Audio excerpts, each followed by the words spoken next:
po natin ay may tunggalian, kasamaan at kabutihan, kadiliman at kaliwanagan. Hinahanap po ba natin ang kapayapaan at katotohanan? Inyo pong subaybayan ang lakad sa liwanag.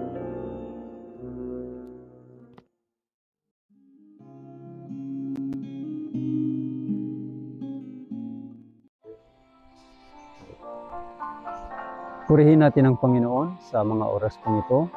Muli ang kapayapaan at kalulatian ng Diyos ay managana nawa sa bawat isa sa atin po. Kaya ito po ang lakad sa liwanag at tunay po na ang salita ng Diyos ay ilawan sa dakong madilim. Na kung ating susundan po ito, tayo po ay ligtas at hindi tayo mahuhulog sa kapahamakan o sa silo ng kaaway. Kaya po, bago tayo magpapatuloy sa ating pong pag-aaral ng salita ng Panginoon, ay inanyahan ko muna po na tayo po ay manalangin po. Mapagpalat mahabaging Diyos na sumasalangit po kayo.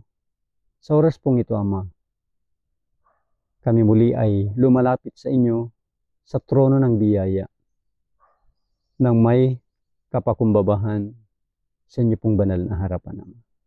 Nagsusumamo sa karunungan at kapangyarihan na nagbubuhat po sa inyo, upang sa aming pag-aaral ng mahalagang suheto sa inyo pong mga salita, ay nawa po kayo po ang manguna at mahayag sa aming pong pag-aaral at pakikinig sa mga oras pong ito. Pagpalain po ang bawat isa na nakikinig at nanonood, at nawa po maging pagpapala ito sa bawat isa sa amin po. Ito pong lahat pinapasalamatan po namin. Ibinabalik sa inyo ang kapurihan at kalulatian sa tanging pangalan po ng aming Panginoong Hesukristo. Amen. God's work for 2024. The full blast of preaching, teaching and healing the world by the power of the latter rain to finish the work of the gospel in us for the world. Ito po ang pinakalayunin po ng Panginoon dito sa lupa po. Bakit within 3.5 years ay nagawa po niya ang mission po niya na tinanggap sa Ama para sa sanglibutan. Kaya mga minamahal, ito po yung hinihintay ng Panginoon. Na tapusin ang ipinagkatiwalang ebanghelyo o gawain ng ebanghelyo para sa atin, para sa sanglibutan. Kaya nga po ang sabi po sa Gawa 1:8, datapwat tatanggapin ninyo ang kapangyarihan pagdating sa inyo ng Espiritu Santo, at kayo'y magiging mga saksi ko sa Jerusalem at sa buong Judea at Samaria at hanggang sa kahuli-hulihang hangganan ng lupa. Mga minamahal, ito yung pangako na nangyari nung Pentecostes.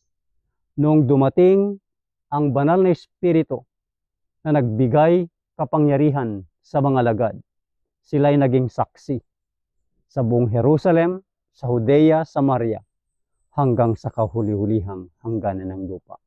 Nagampanan po nila ang tungkulin po nila. At ngayon, ang huling pagkakataon, ang pagsasara ng kasaysayan ng sanglibutan, kailangan ding ipangaral ang ebanghelyo ng kaharian sa buong sanglibutan.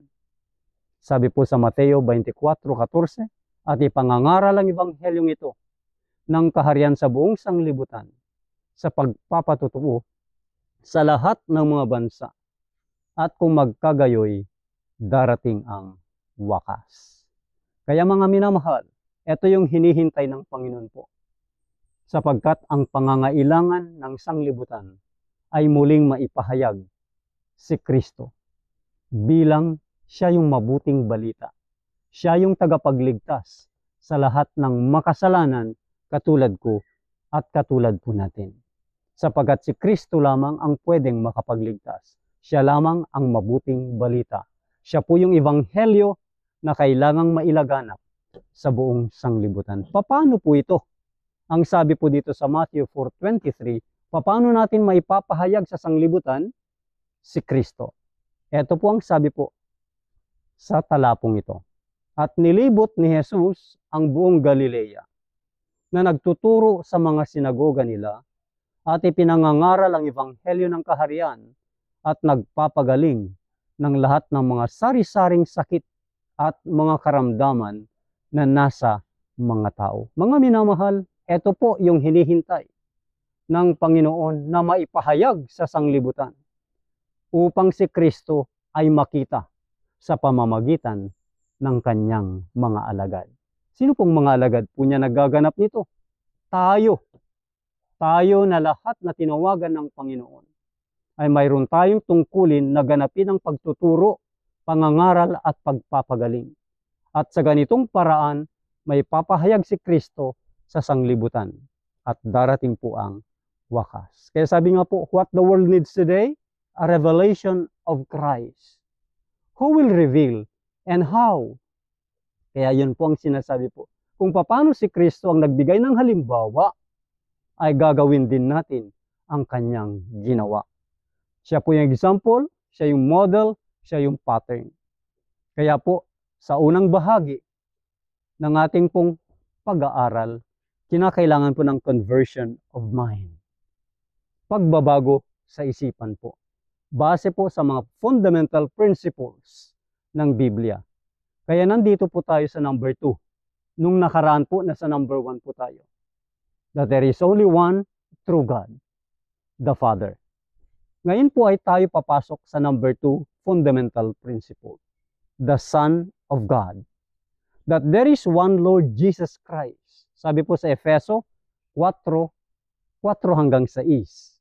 May isang katawan, isang espiritu, gaya naman ng pagkatawag ninyo sa isang pag-asa sa pagtawag sa inyo. Upang isang Panginoon, isang pananampalataya, isang bautismo. Ulitin ko po, isang Panginoon. Sa verse 6, isang Diyos at Ama ng lahat, na siyang sumasa ibabaw sa lahat at sumasa lahat na nasa lahat. Kaya isang Panginoon, that is Hesus Kristo.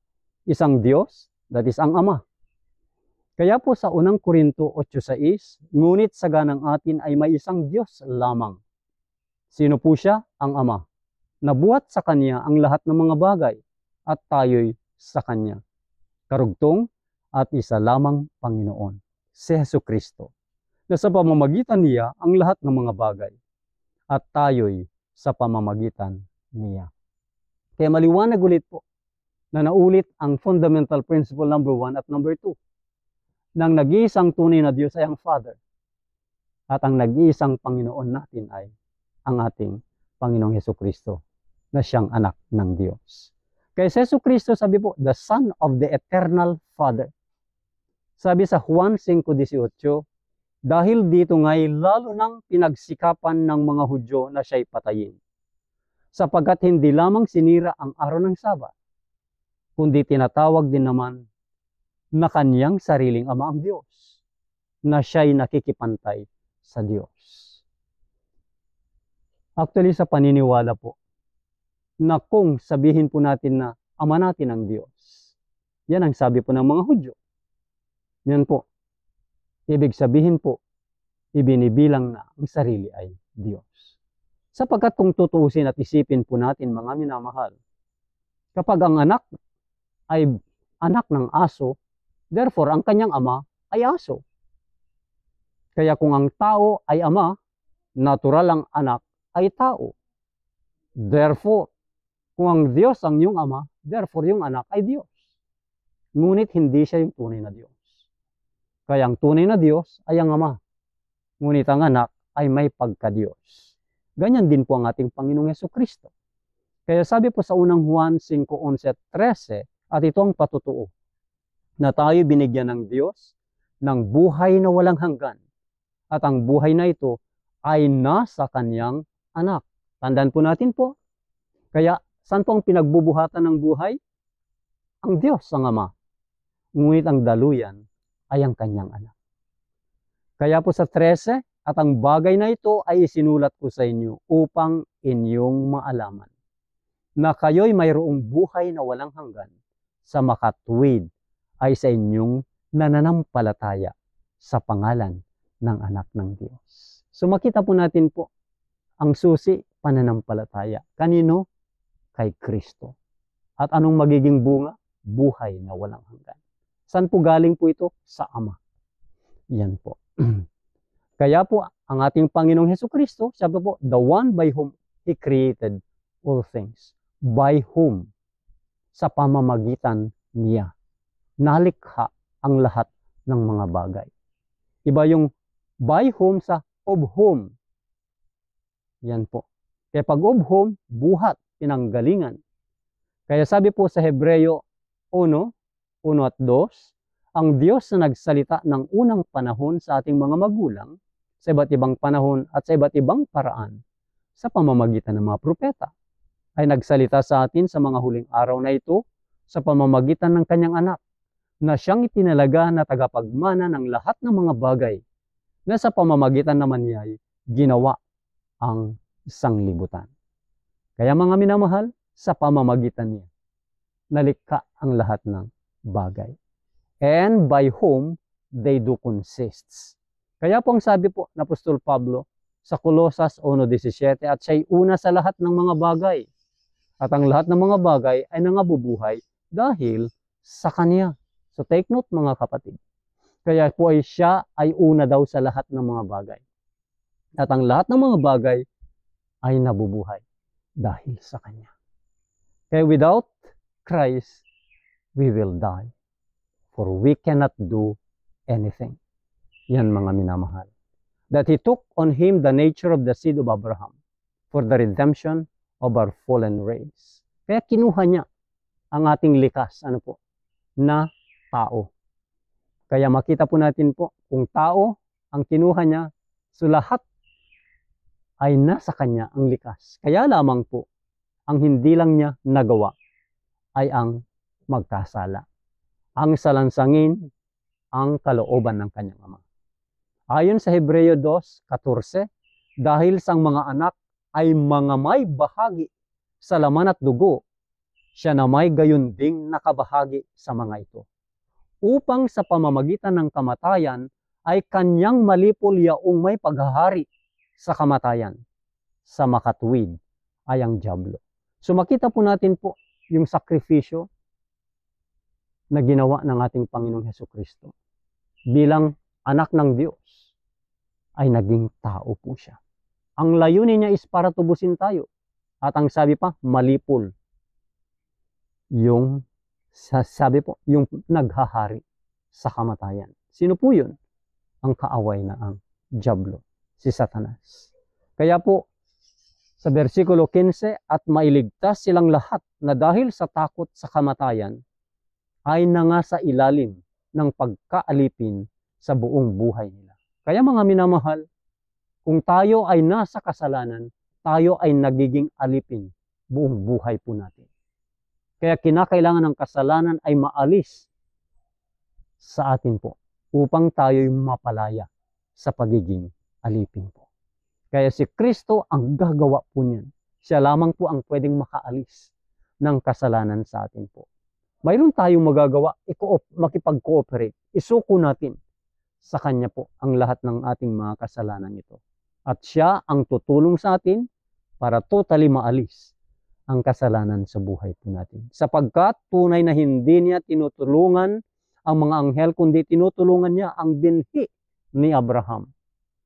Tayo po ang purpose po ng plan of salvation. Tayong mga taong nahulog sa pagkakasala po. Kaya't nararapat sa Kanya na sa lahat ng mga bagay ay matulad sa Kanyang mga kapatid, upang maging isang dakilang saserdoteng maawain at tapat sa mga bagay na nauukol sa Diyos, upang gumawa ng pampalubag loob patungkol sa mga kasalanan ng bayan. Kaya mga minamahal, kung bakit niya kinuha ang pagiging tao. Kung anong nararamdaman natin, naramdaman niya. Siya'y nauhaw, siya'y napagod. Mga minamahal, wala pong hindi naranasan, naramdaman ng ating Panginoong Hesukristo. Sabi nga, isa lang ang pagkakasala. Yun lang ang pagkakaiba po natin sa Kanya. Palibhasa'y nagbata siya sa pagkatukso siya'y makasasaklolo sa mga tinutukso. Kaya kung paano tinukso siya, ganun din tayo. Masasakluluhan niya tayo dahil naranasan po niya ang matukso. Ano po ang klaseng tukso sa kanya? To the uttermost. Yan mga kapatid. Kaya sabi po, that he dwelt among men, full of grace and truth. Nakisalamuha po siya, mga minamahal. Hindi siya nagtago at naging ermitanyo. Siya ay naglantad, nakisama sa mga tao po, na puspos ng biyaya at ng katotohanan. Sabi ng Juan 1:14-17, nang pasimula siya ang berbo, at ang berbo ay suma sa Diyos, at ang berbo ay Diyos. At nagkatawang-tawang berbo, at tumahan sa gitna natin, at nakita namin ang kanyang kalulatian gaya ng sabugtong ng Ama, na puspos ng biyaya at katotohanan. Sapagkat ibinigay sa pamamagitan ni Moises, ang kautusan ng biyaya at ang katotohanan ay nagsidating sa pamamagitan ni Hesukristo. So makikita po natin po nung una, ang kautusan ay binigay sa pamamagitan ni Moises. Ngunit sa bandang huli, ang biyaya at katotohanan ay dumating sa atin. Paano po? Sa pamamagitan ni Hesukristo. Kaya mga minamahal, malaking pagkakaiba noon ano po. Noon, pag nagkasala ang tao, direktang mamamatay. Ngunit dahil po sa biyaya ng Diyos kay Kristo Jesus, nabibigyan po tayo ng pagkakataon.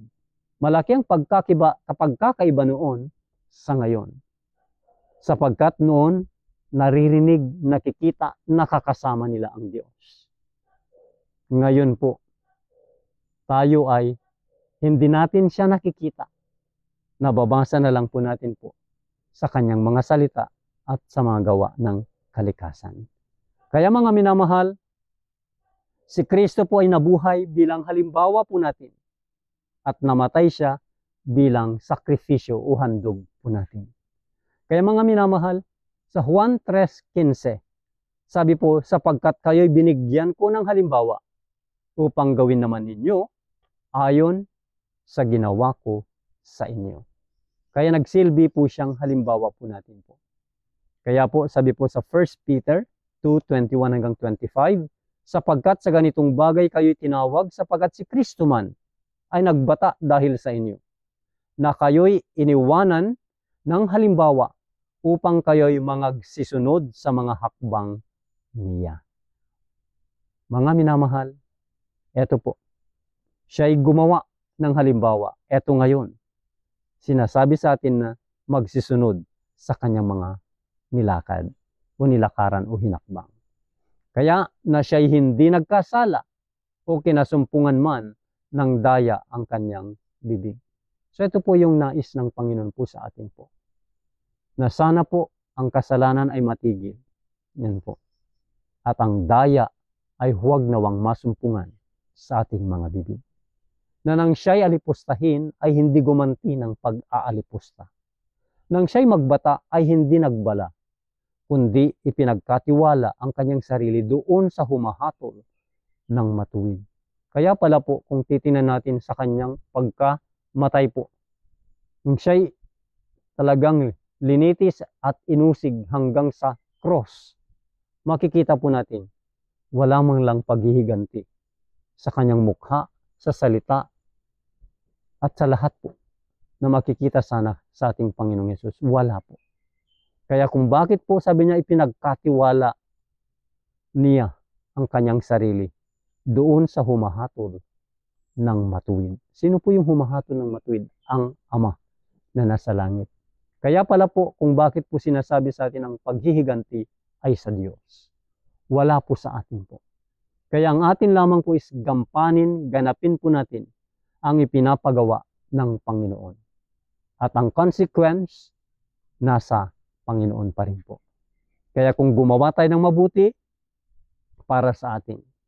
Ngunit kung gumawa rin tayo ng masama, para sa atin pa rin po. Anong gusto po natin? Natural ang mabuti. Para tayo ay magbubunga ng mabuti at tatanggap din po ng mabuti. Na siya rin ang nagdalas ng ating mga kasalanan sa kanyang katawan, sa ibabaw ng kahoy upang pagkamatay natin sa mga kasalanan, ay mga buhay tayo sa katwiran, na dahil sa kanyang mga sugat, ay nangagsigaling kayo. Kaya mga minamahal, ang paghihirap ng ating Panginoong Hesukristo ay para sa atin po. Kumusta ang ating paghihirap para alang-alang sa Kanya? Tayo bagay napapagod na? Tayo bagay susurrender na? Mga minamahal, ang sabi sa atin po, ang makapagtiis hanggang sa wakas, ang siyang maliligtas. Siya nawa po, tayong lahat ay magtiis hanggang sa wakas. Sapagkat kayo'y gaya ng mga tupang nangaliligaw. Datapwat ngayon ay nangabalik kayo sa pastor at obispo ng iyong mga kaluluwa. Salamat sa pagbabalik sa restoration process na ginagawa ng Panginoon po. Nandiyan ang kanyang salita. Nandiyan ang mga nilikha po niya. Nandiyan ang mga anghel. Nandiyan ang paggawa ng banal na Espiritu. Kaya mga minamahal, huwag nawang maging walang kabuluhan ang mga bagay na ito. Sapagkat ang sabi po, ang ating Panginoong Hesukristo was raised for our justification. Siya'y binangon para sa ating pong ikatutuwid. Ngayon, hindi lamang dahil sa Kanya'y sinulat na sa Kanya'y ibinilang, kundi dahil din naman sa atin na ibinibilang sa ating mga nagsisisampalataya sa Kanya na bumuhay na maguli sa mga patay. Kay Jesus na ating Panginoon na ibinigay dahil sa ating mga kasuwayan at binuhay na maguli sa ikaaring ganap natin.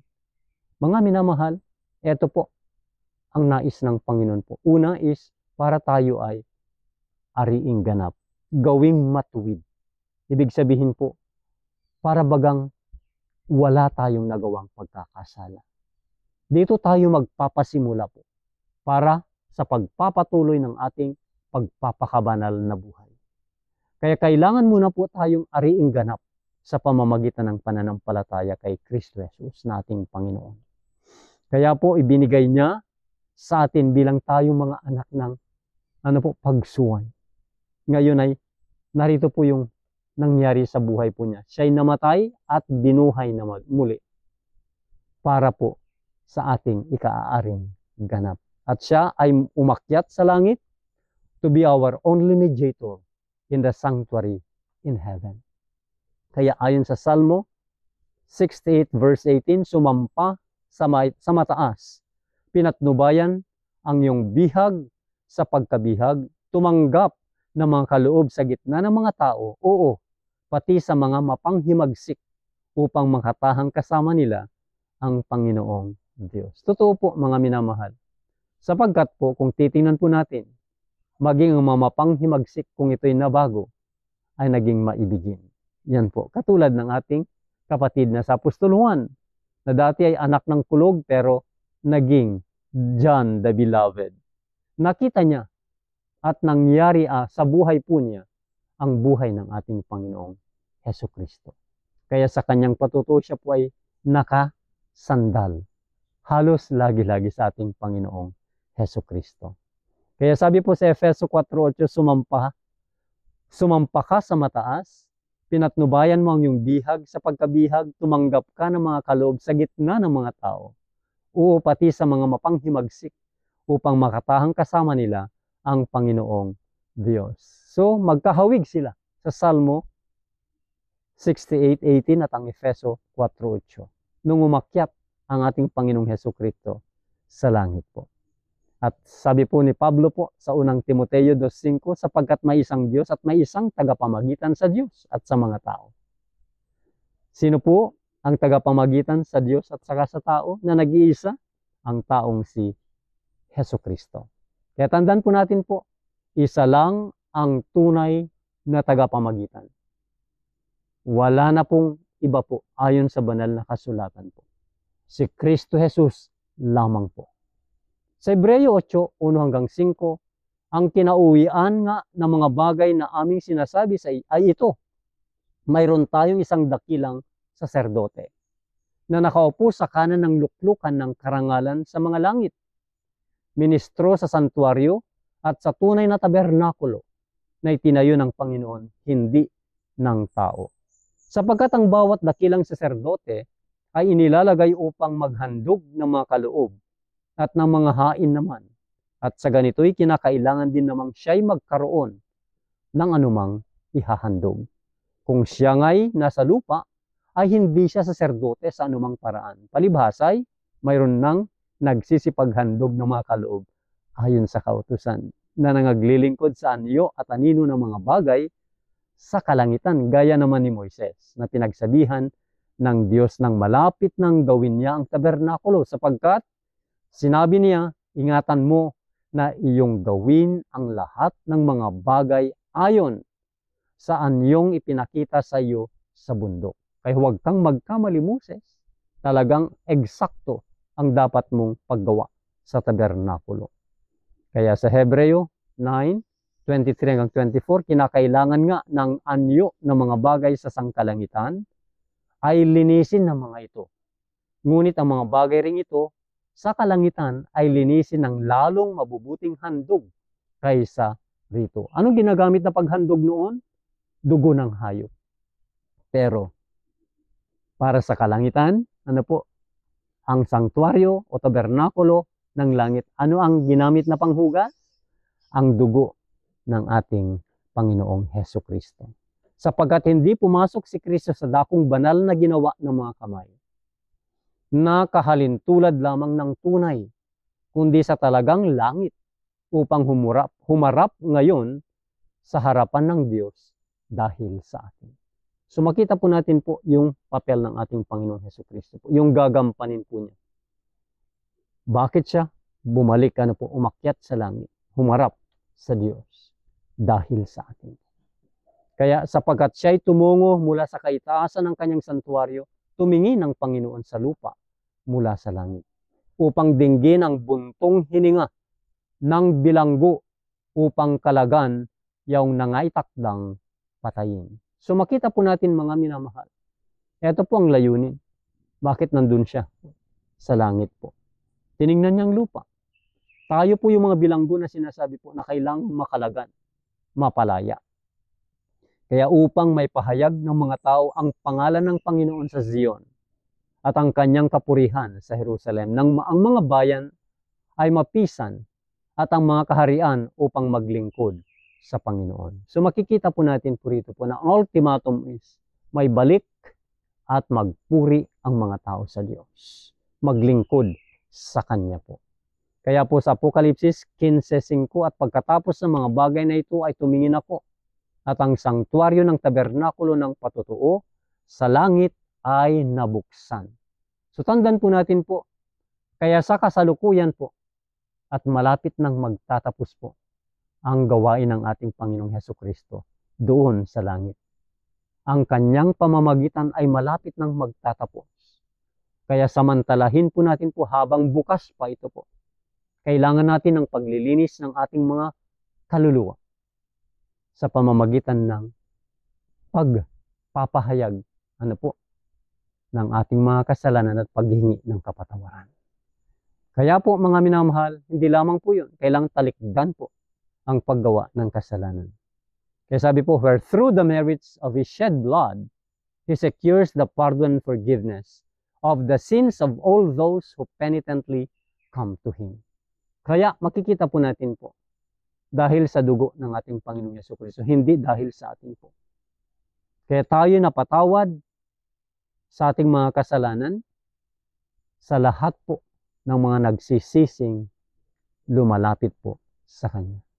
Kaya ang paglapit at paghingi ng tawad at pagsisisi sa kasalanan, ito yung kapahayagan ng pagpapakumbaba sa harapan ng Diyos. At ito ang kailangan po para tayo ay Kanyang patawarin at tanggapin at magkaroon ng bisa, ang kapatawaran sa ating mga buhay.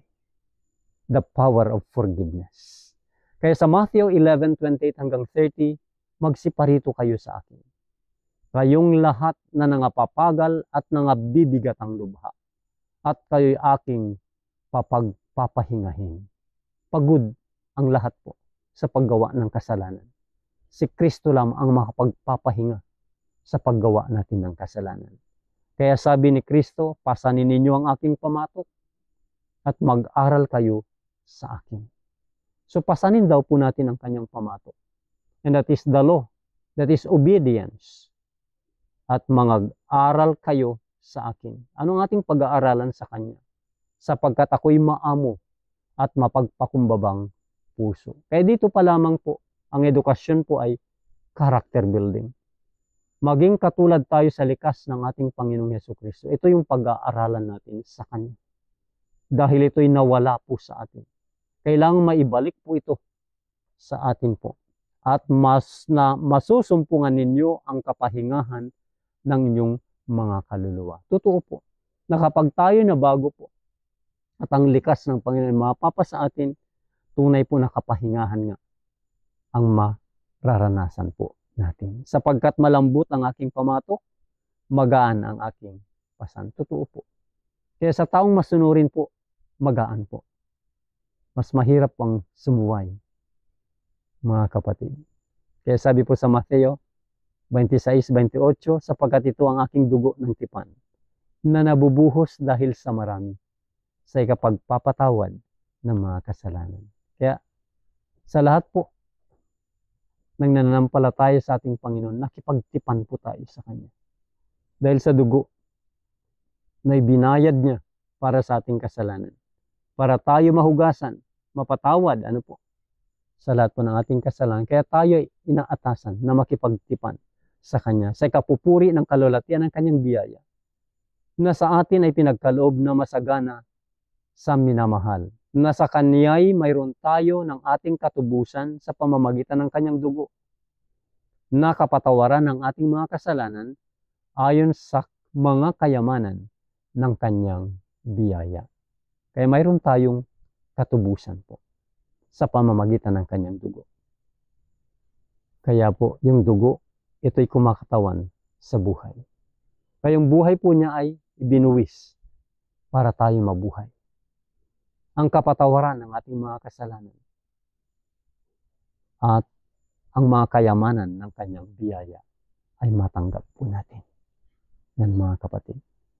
Kaya as the closing portion of His work as priests, before He takes His throne as King, He will make the great atonement for the sins of all such. And their sins will be then be blotted out. Kaya hindi lamang po patatawarin tayo sa kasalanan, kundi ang mabubura po ito. Ito yung huling bahagi po ng gawain na ginagawa ng ating Panginoong Hesukristo sa kabanal-banalang dako ng sanktuaryo ngayon.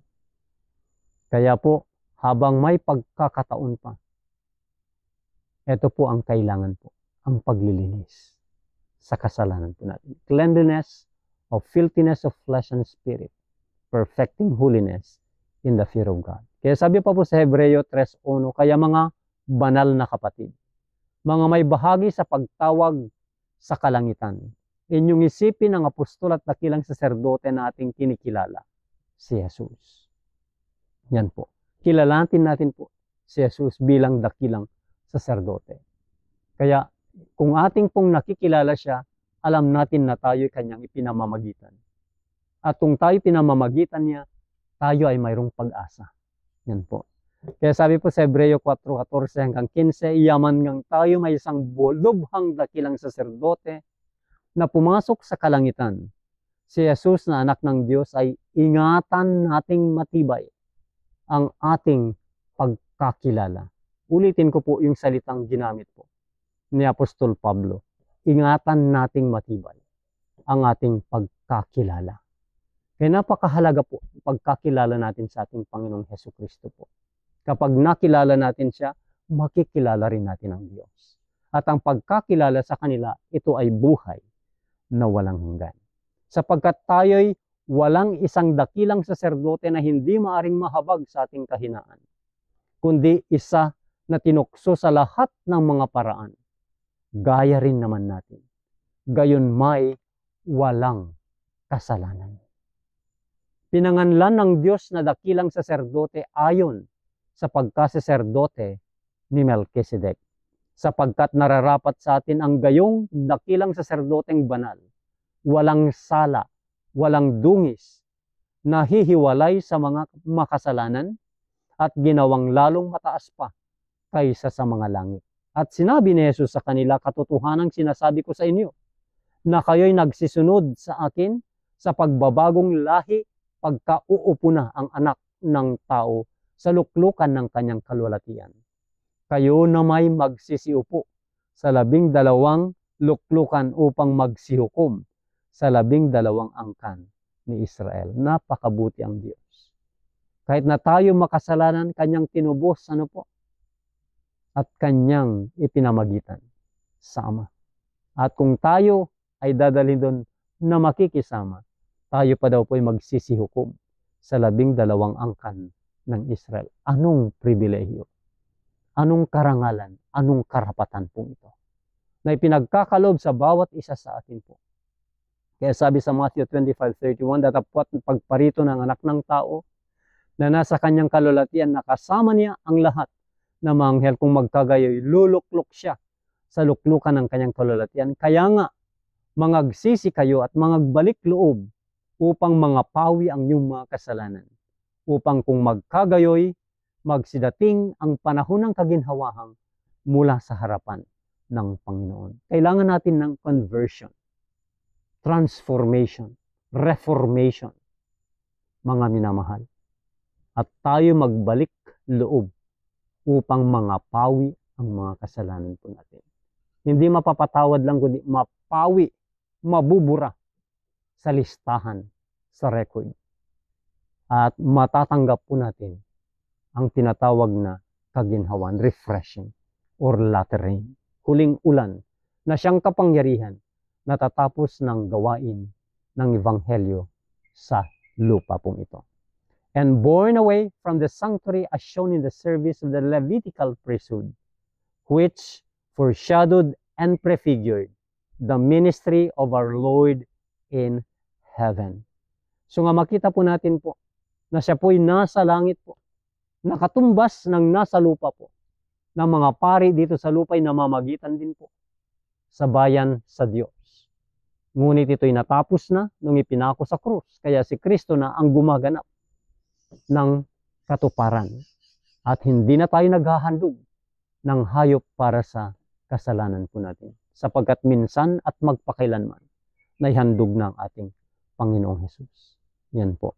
Kaya tunghayan po natin po sa Leviticus 16 kung paano ginaganap po itong paglilingkod sa sanktuaryo po na inutos ng Panginoon kay kapatid na Moises. Tingnan po natin po sa Leviticus 16.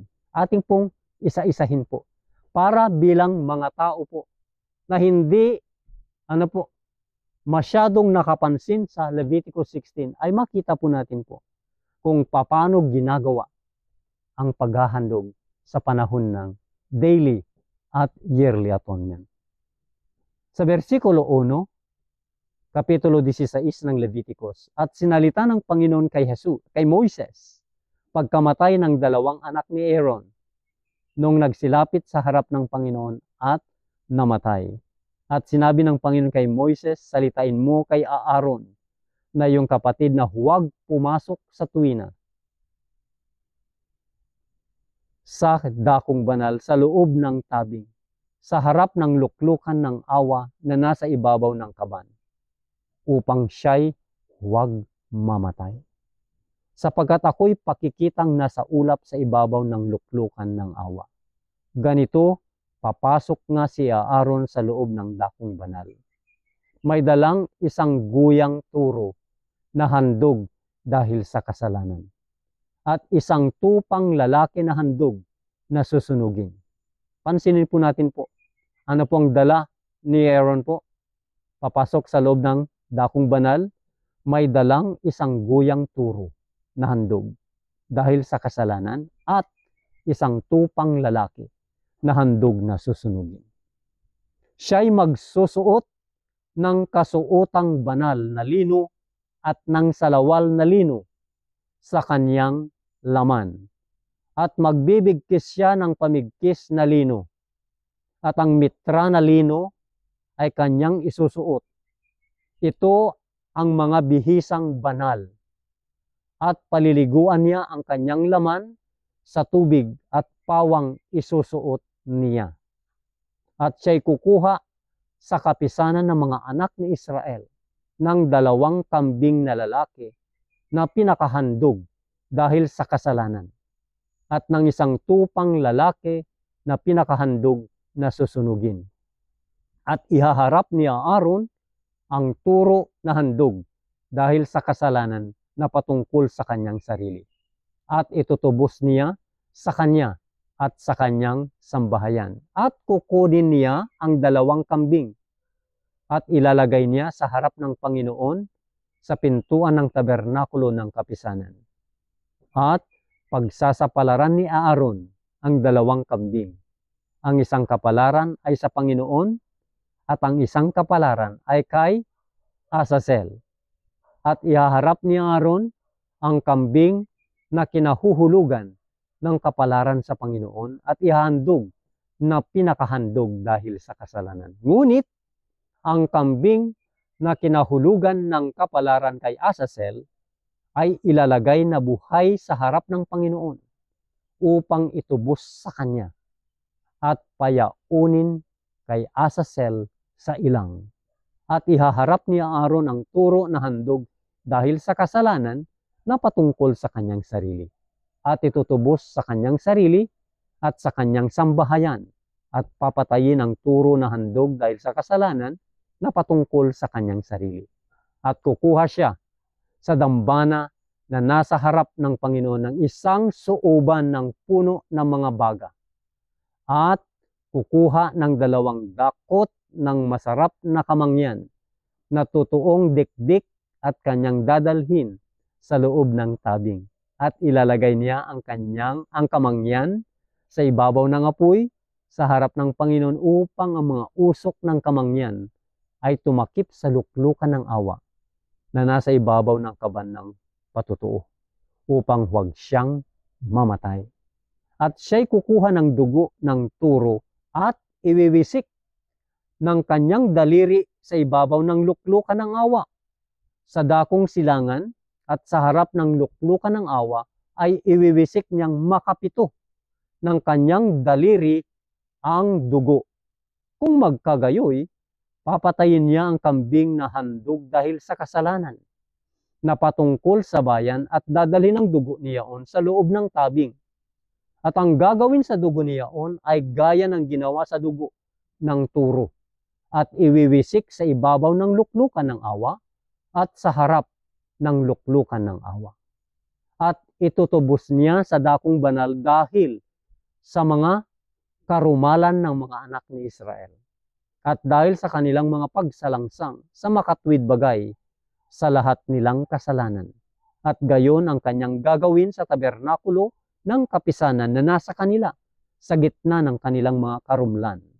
At huwag magkakaroon ng sinumang tao sa tabernakulo pagka siya'y papasok upang itubos sa loob ng dakong banal hanggang sa lumabas siya at matubos ang sarili at ang kanyang kasangbahay at ang buong kapisanan ng Israel. At lalabas siya sa dambana na nasa harap ng Panginoon at itutubos ito at kukuha ng dugo ng turo at ng dugo ng kambing at ilalagay sa ibabaw ng mga anyong sungay ng dambana sa palibot. At makapitong magwiwisik siya ng dugo sa dambana ng kanyang daliri at lilinisin at babanalin dahil sa mga karumlan ng mga anak ni Israel. At pagkatapos matubos niya ang dakong banal at ang tabernakulo ng kapisanan at ang dambana, ay ihahandog ang kambing na buhay. At ipapatong ni Aaron ang kanyang 2 kamay sa ulo ng kambing na buhay at isasaysay sa ibabaw niyaon ang lahat ng mga kasamaan ng mga anak ni Israel at lahat ng kanilang mga pagsalangsang, lahat nga ng kanilang mga kasalanan, at ilalagay niya sa ulo ng kambing at ipadadala niya sa ilang sa pamamagitan ng kamay ng isang taong handa. Ulitin ko po ang bahagi pong ito. Ipapatong ni Aaron ang kanyang 2 kamay sa ulo ng kambing na buhay. Isasaysay sa ibabaw niyaon ang lahat ng mga kasamaan ng mga anak ni Israel. Lahat ng kanilang mga pagsalangsang, lahat nga ng kanilang mga kasalanan, ilalagay niya sa ulo ng kambing.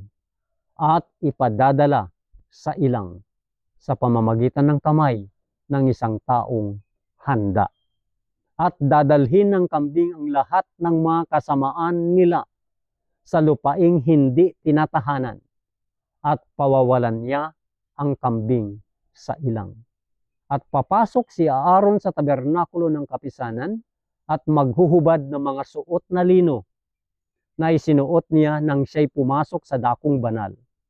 At iiwan niya roon at paliliguan niya ang kanyang laman sa tubig sa isang dakong banal at magsusuot ng kanyang mga suot at lalabas at ihahandog ang kanyang handog na susunugin at ang handog na susunugin ng bayan at itutubos sa kanyang sarili at sa bayan at susunugin sa ibabaw ng dambana ang taba ng handog dahil sa kasalanan.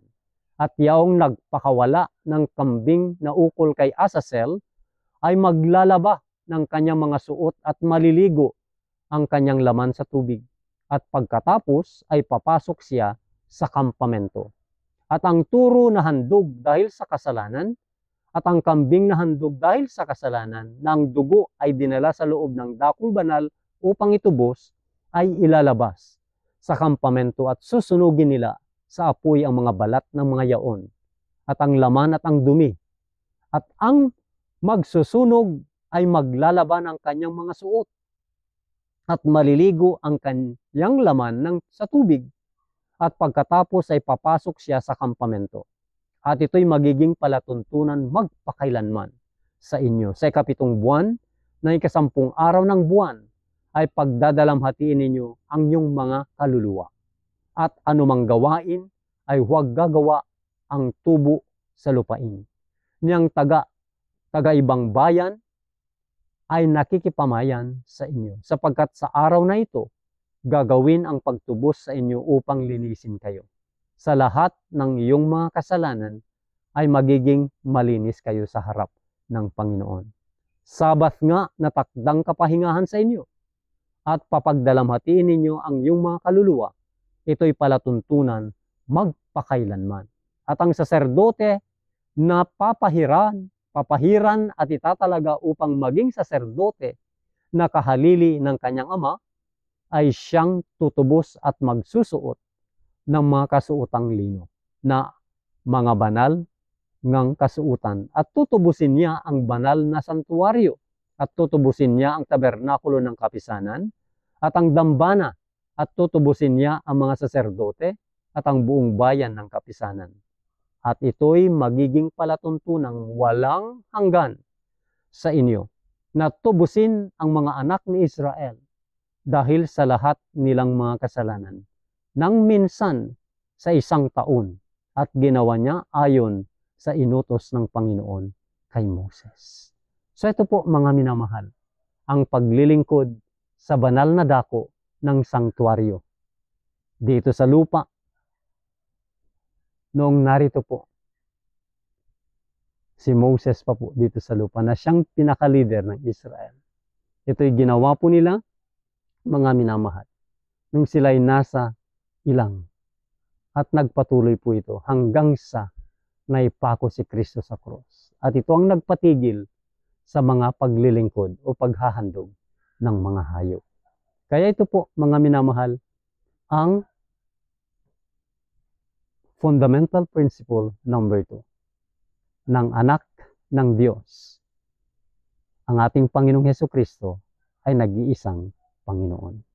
Siya po ang ating pattern, siya po ang ating example, siya ang ating modelo, at siya'y namamagitan ngayon sa sanktuaryo sa langit, alang-alang po sa atin po. Papasok po tayo sa pangalawang bahagi po. Yung unang bahagi, conversion of mind. Ngayon po ay conversion of heart. Bagamat po ang mind at saka heart ay magkaisa po ito, sapagkat ito ang bumubuo ng ating character. Kaya dito po nakafocus po sa part 2. Ano po ito yung sa pamamagitan po ng 10 kautusan ng Diyos na binigay ng Diyos sa Israel para sa sanglibutan.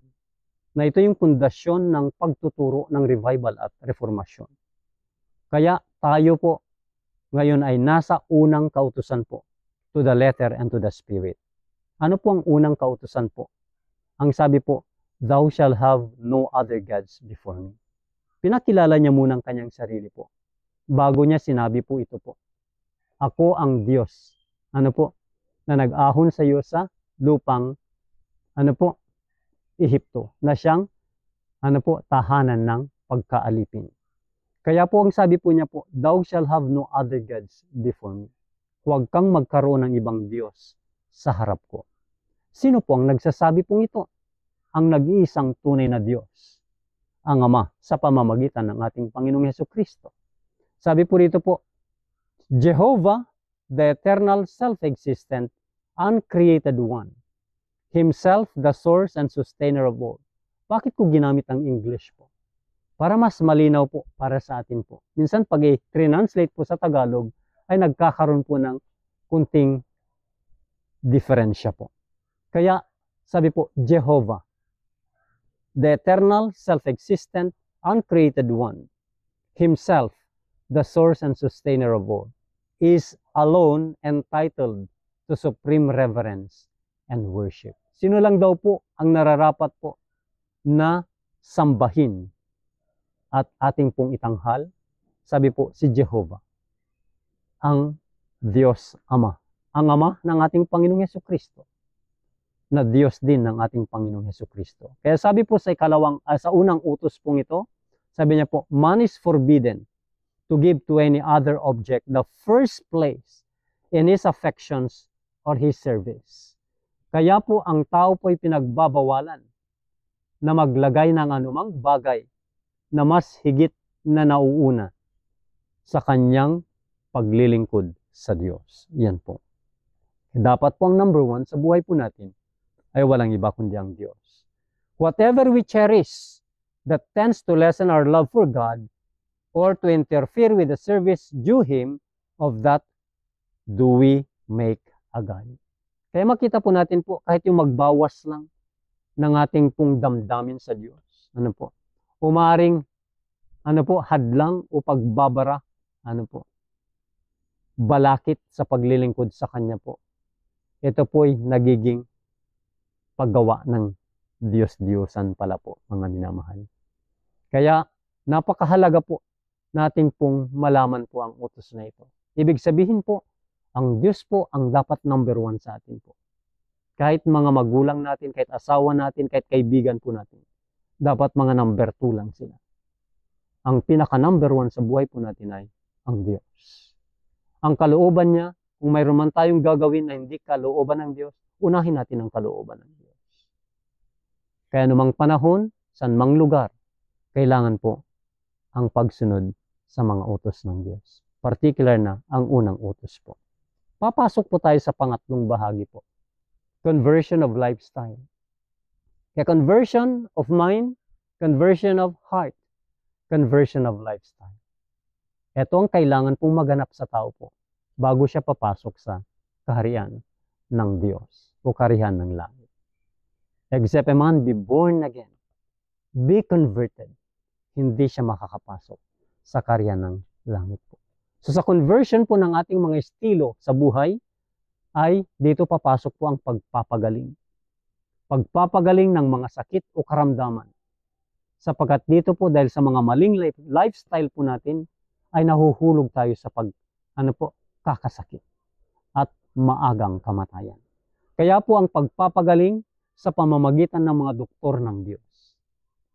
Ang doktor ng Diyos para sa pagsasauli ng physical, mental at spiritual na kalusugan ay walang iba kundi ang mga batas ng kalusugan. Yan po. Kaya po, inintroduce po ang natural remedies na siyang, ito po yung paraan lamang ng Diyos ng pagsasauli ng kalusugan po natin po. Kaya po, kung bakit po, napakaraming paraan. Ngunit ito lamang po ang nag-iisang paraan na probado po ng langit po. Sapagat po ang pagsasauli ng kalusugan ay sa pamamagitan lamang po ng kalikasan. Hindi po magagawa ng ibang mga pamamaraan. It's only nature that cures and restores. Kaya po sa unang doktor po ng Panginoon nating pag-aaralan ay si Dr. Exercise. doctor exercise na ito ay ibinigay niya kay Adan at Eva. Ang ideal na exercise po ay ang useful occupation. Ang pag-aalaga ng Garden of Eden. Kaya sabi po sa atin, useful occupation was appointed them as a blessing to strengthen the body, to expand the mind, and to develop the character. Take note po, useful occupation. Ito yung ideal exercise na binigay ng Diyos kay Adan at Eva. Sabi niya po, it was appointed as a blessing. Pangalawa, to strengthen the body. Pangatlo, to expand the mind. And lastly, to develop the character.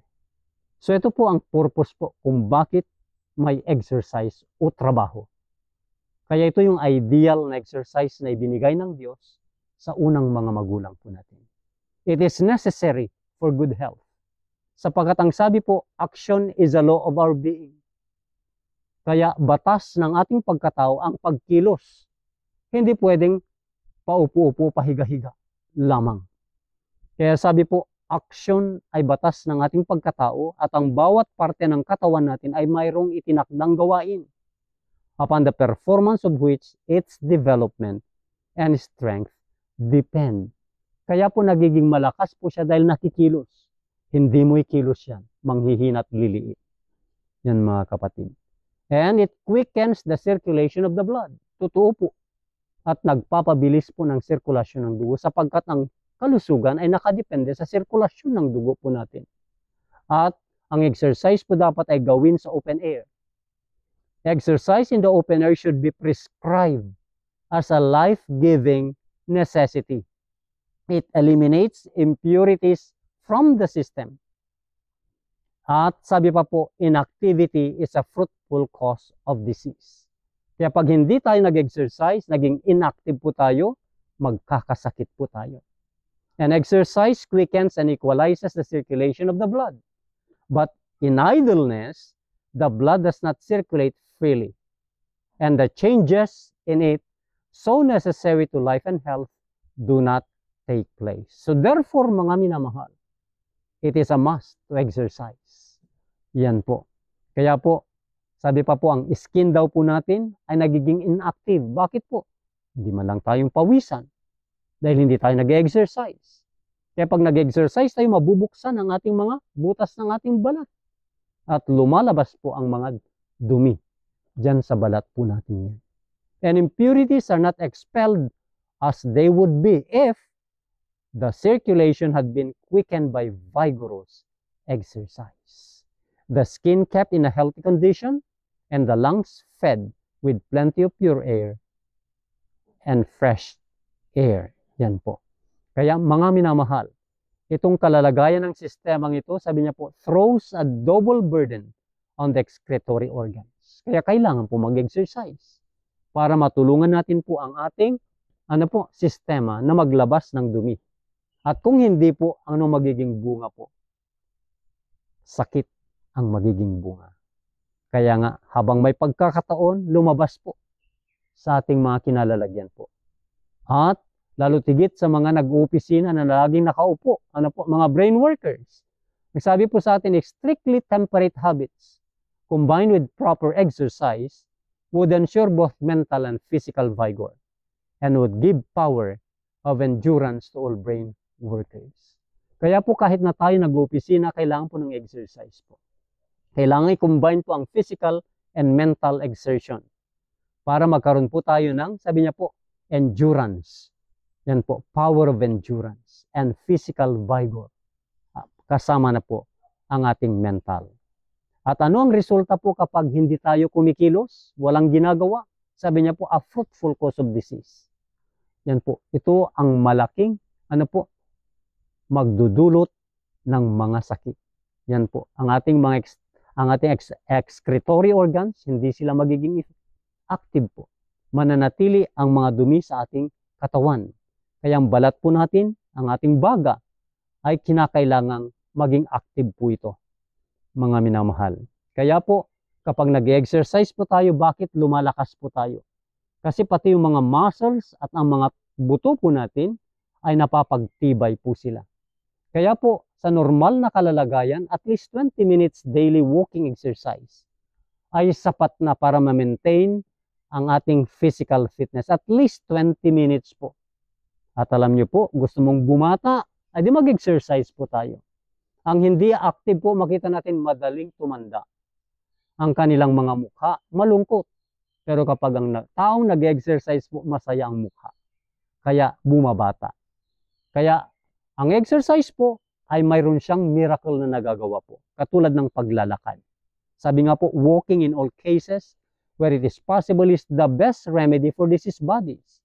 Because in this exercise, all the organs of the body are brought into use. Kaya maglakad po, ang pinakasimple, libre po ito.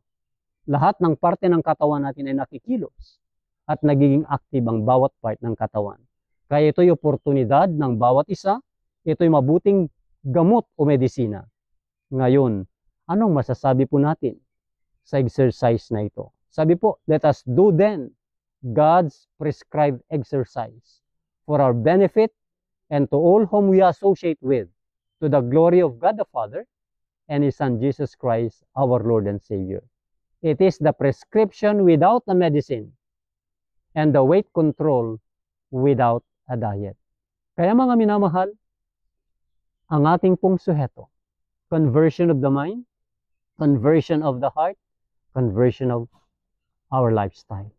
At ano magiging bunga po nito? Kapangyarihan ng huling ulan para sa pagtatapos ng gawain ng Ebanghelyo sa atin para sa sanglibutan.